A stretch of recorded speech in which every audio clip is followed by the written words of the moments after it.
perkara yang penting sekali untuk kita buat adalah kita kena determine the market structure. Okay, tolong tengok betul-betul, this is very important.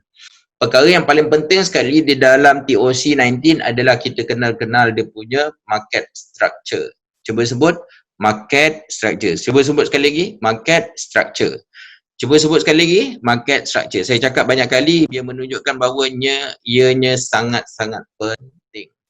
Okey, kita melihat pada keadaan market structure saya simplifiedkan dalam bentuk dia macam tangga. Alright, kita bentukkan dalam tangga. Contoh dia sebegini. Okey.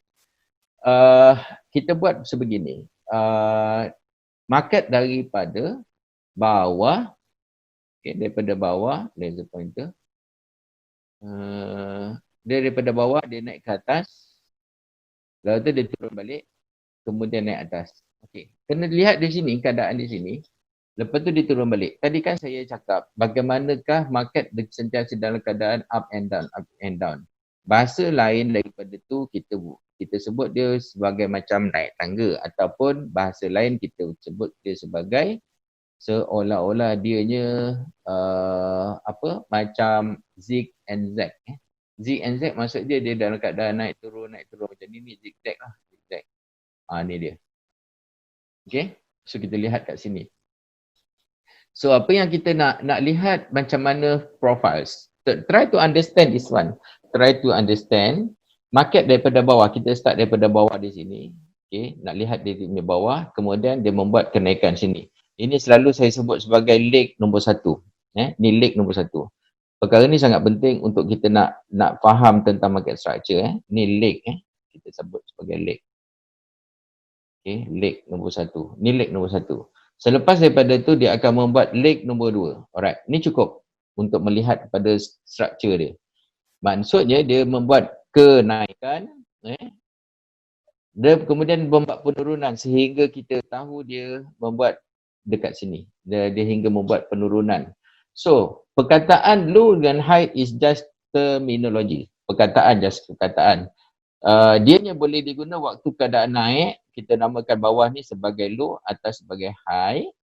Dan jikalau dalam keadaan menurun, kita namakan sebagai atas ni sebagai high, yang turun dia sebagai low.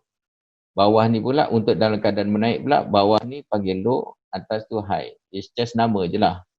Okay. Jikalau dia dalam keadaan menaik sebegini untuk uptrend ni, okay, dalam keadaan dia kita nampak dia naik, kemudian dia turun, kemudian nak naik, dan waktu dia membuat turning point dekat sini, membuat U-turn balik.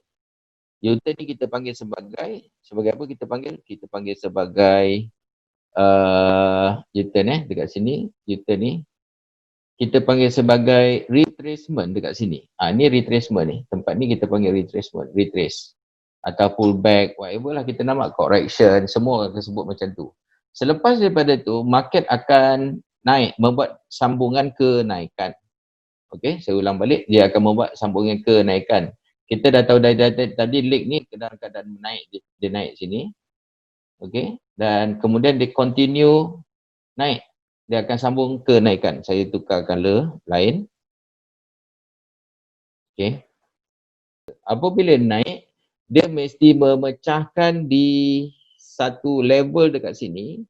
Okey, level dekat sini dia mesti pecahkan. Ini kita panggil sebagai resistance tadi, dia pecah. Nampak tak ni? Ni sebagai resistance kat sini tadi. R saya buat sebagai R, dia pecah. Dan dia continue dia punya kenaikan tadi, menaik, dia naik, continue.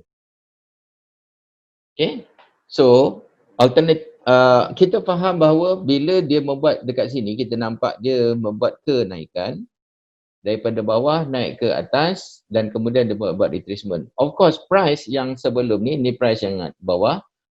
Bila dia membuat kenaikan, kita tahu yang harga yang sebelum ni kita panggil low, harga yang ni adalah higher than low. That's why kita namakan higher low. Yang baru ni pula, kita namakan higher high sebab sebelum ni kita ada low and high. The high ni, dia membuat kenaikan harga yang lebih tinggi, kita namakan sebagai higher high. So, dia akan ikut macam tu lah. Proses tu naik, lagi naik. Daripada ni higher low, higher high, higher low, higher high. So, sama juga dekat sini.